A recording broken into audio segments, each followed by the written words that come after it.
Hello everyone, welcome to StudyIQ English. Well, the era of war is once again back. We know that Russia-Ukraine war had hardly ever stopped. There was no ceasefire. We know Israel-Palestine could never find a peaceful, amicable two-state solution despite so much mediation. We also understand how recently Venezuela became a new colony of US, the new victim of the global oil imperialism by Mr. President Trump. And now we are seeing another war. The one that's happening in West Asia, of course, between US and Iran, but then also very near India, right on Indian border. So we are seeing another war between Afghanistan and Pakistan. Over the last few weeks and months, both the countries have been blaming each other. Well, Pakistan feels that it is Afghanistan which sponsors cross-border terrorism. Pakistan is also insecure about the rising investment of India in Afghanistan, and all these are development related expenditures. We have spoken about dams like Salma Dam, Kabul Dam, Shehtoot Dam. Afghanistan's crucial location for India in terms of the IMEC, India Middle East Europe Economic Corridor, and also Pakistan, Afghanistan do not have a clear understanding about the Durand Line, about the boundary line. So what's really happening? Well, heavy fighting between both Afghanistan and Pakistan has been happening now over the border issues for a very long time. This has seen air strikes, including Kabul, also near a very important military base named as the Bagram military base. This is very near the capital, Kabul. Now, Afghanistan's Taliban government has launched ground attacks on Pakistani border police forces. But what does Pakistan say? Pakistan's defense minister has not been shy in admitting. He says, this is an open war. What else do you mean by a war, by the way? So that's the issue right now with maps. Let's understand what's been happening. So we know that there is the Durand Line that happens to be a major area of controversy. You can see the line highlighted in red right here between Afghanistan and Pakistan. Now, Talibani regime does not recognize Durand as the official line of demarcation. Now, border issues are always a very important chapter, a very important topic over which global wars are almost every day being fought. You can look at the example of, Thailand and Cambodia, about the 815 kilometers long border, the Pre-Vihir temple. You also know about India-China. Since the beginning, there has been no understanding over the line of actual control. Then similar is true between India-Pakistan as well, especially Pakistan-occupied Kashmir. Recent controversy over Shakhs Gum near the Siachen Glacier explains the same. Today, if you look at both these neighbors here, Afghanistan, Pakistan, they do not recognize this 2640 kilometers Durand Line that was drawn long back in 1893. Now, Taliban says we do not respect this boundary at all. And this divided Pashtun tribal lands initially long back in 1893. Pakistan treats it as an official border, but not Afghanistan.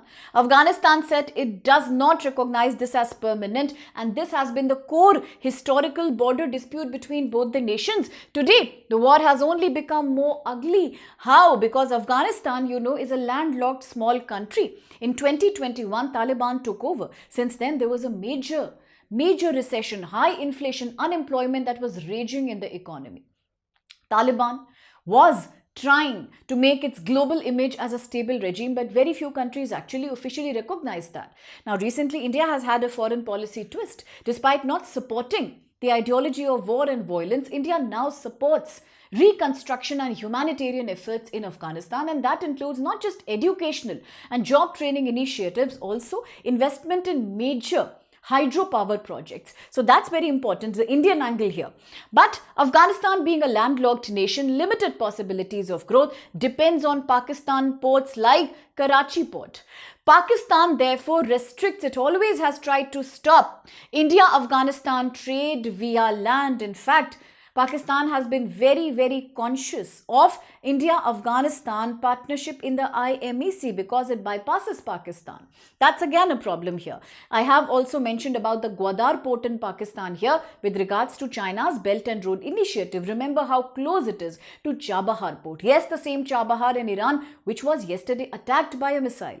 Okay, now Afghanistan also looks at Pakistani's attitude. The attitude of controlling India-Afghanistan integration or any kind of viable land trade as an obstacle in Afghanistan's economic growth. So, this is Pakistan's insecurity, in fact, at the increasing bilateral sort of communication and bilateral trade understanding between India and Afghanistan. India has invested heavily in Afghanistan. Development projects I just spoke about, social infrastructure. And Pakistan is worried. Pakistan feels, what if it is like a strategic encirclement by India? It's not like there are no other countries that don't blame India for strategic encirclement. Well, don't you remember the South China Sea controversy? If China has a string of pearls policy, then India also announced a very interesting policy of the diamond necklace policy. So you see, China has also said India is kind of threatening me by doing an encirclement. Today, Pakistan is showing a similar insecurity here. And Taliban's recent outreach to India for support worries Pakistan. Now, India factor is therefore a major dimension of this conflict. One is the border, of course, the Durand, lack of understanding about the border. Second is the Indian participation in this relationship, in this dynamic. And third happens to be cross-border terrorism. Well, there are non-state actors of terror. Now, this is like history repeating itself. During the time of Pahalgam terror attack and India's retaliatory Operation Sindoor, India had told Pakistan that you have broken United Nations Charter Article 2.4 by attacking my sovereignty under Pahalgam attack. But Pakistan said, no, I haven't sponsored this terrorism. And then India retaliated through Operation Sindoor by highlighting self-defense, an exception to attack under Article 51 of United Nations Charter. Today, something similar is happening. History is repeating, but the new players have come up. Today, Pakistan is blaming Afghanistan for financing a terror group called Taliban Pakistan, the TTP group. A militant group formed back in 2007, operates mainly in Khyber Pakhtunkhwa and former tribal areas of Pakistan, but Afghanistan denies. Taliban says, we are not financing them. We are not supporting TTP in conducting military operations on Pakistan's border. Although Afghanistan has said categorically that Pakistan has been having a very, you can say, unacceptable behavior towards Afghanistani minority and Baloch minority groups in the region. And then comes the whole big conflict about Balochistan Liberation Army. That is again something Pakistan has been dealing with near the border. So Afghanistan denies financing the group. But Pakistan says, no, definitely it is this group financed by Taliban which is causing cross-border insurgency in my area. And Pakistan today justifies this attack on Afghanistan in the ongoing war under Article 51 of UN Charter. The world is looking on. Well, is it this not kind of a karmic repercussion, we can say? Something similar to what was happening between India and Pakistan is now visible in the dynamics between Afghanistan and Pakistan as well.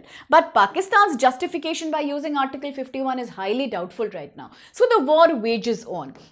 And let's also remember, why is this TTP angle so important? Because after the Taliban took over Afghanistan in 2021, the TTP fighters kept on finding safe shelter in Afghanistan. Pakistan is therefore accusing Taliban that you cannot stop operating, financing TTP.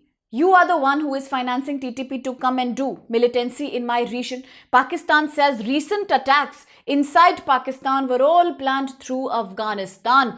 And Afghanistan denies this totally. It says, I don't finance. It is indeed an NSA. TTP is a non-state actor of terror. It doesn't find any support in Afghanistan, but that's not an argument which Pakistan is convinced with, who believes that no, TTP has a strong hold in Taliban and Taliban is the financer for sure. So you see, the battle rages on. There are broadly three dimensions as we covered: the Durand Line, the border line, then the India-Afghanistan rising bilateral integration, and the third, of course, being about cross-border infiltration through the TTP militancy group. But the fact that today the Bagaram military air base is not safe talks volumes about whether this war will also become a proxy war tomorrow, because earlier it used to be owned by long back by the Soviet. Eventually, we also know that US has major stakes in Bagaram. So today, could it become a proxy war too? Now that's an important angle here. With that, a quick practice question with reference to recent Afghanistan-Pakistan tensions.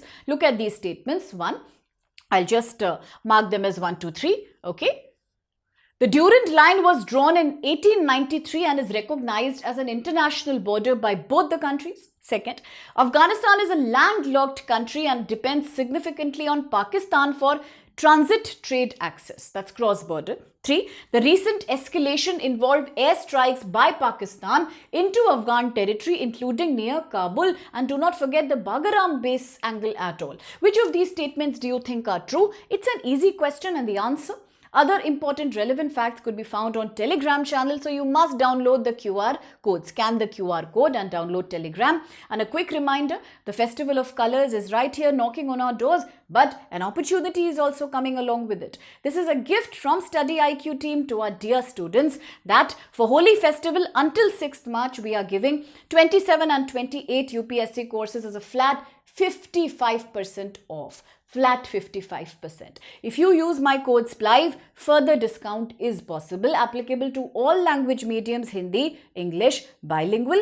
flexible batch timings and complete study material, MCQ, PYQ, mentorship is a part of these courses. So do book your slot today before this offer slips out of hand, because the earlier you begin, the better you perform in UPSC. Thank you so much.